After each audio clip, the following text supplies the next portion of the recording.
नमस्कार दोस्तों, एक नए वीडियो में आप सबका स्वागत है। जब हम बात इजिप्ट की करते हैं तो हमारे सामने आते हैं भव्य और रहस्यमय पिरामिड्स।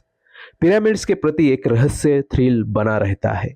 इनका स्टडी करने के लिए रिसर्चर्स हमेशा तैयार रहते हैं। पिरामिड्स के अंदर कौन से रहस्य छुपे हैं, उनको जानने की जिज्ञासा सामान्य व्यक्ति से लेकर इतिहास पंडितों तक होती है। इसी रहस्य में एक और चीज की एडिशन हुई है। 1935 में सामने आई चिल्लाती हुई औरत। इसके मिलने से कई इतिहासकार चौंक गए हैं। इस महिला के चेहरे के ऊपर की वेदना, मुंह से बाहर आती हुई चिल्लाती आवाज, उससे सभी के दिल की धड़कन बढ़ सकती थी। इसलिए इस महिला के दुख का राज क्या है, इसे जानने की कोशिश की जा रही है।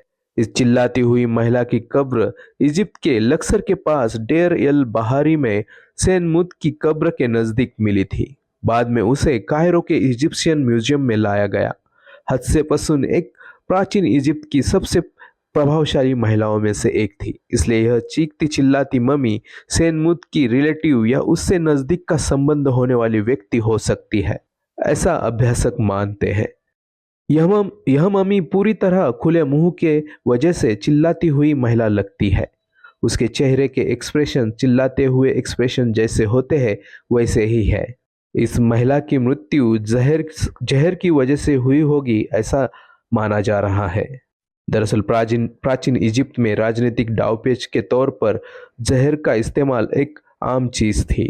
इसके अलावा कभी कभी महिलाओं की बलि किसी धार्मिक कार्य में दी जाती थी। कुछ प्राचीन कब्रों में इसके सबूत भी मिले हैं। हाल ही में हुए रिसर्च में, जिसमें सीटी स्कैन किया गया, वर्चुअल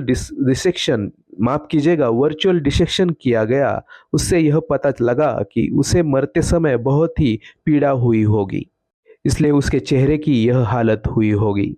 उसके शरीर में सारे ऑर्गन्स निकाले गए थे, सिर्फ दिल ही छोड़ा गया था। अभी भी इस मम्मी पर रिसर्च हो रही है और आने वाले समय में कई अनसुलझी चीजें सुलझ जाएगी।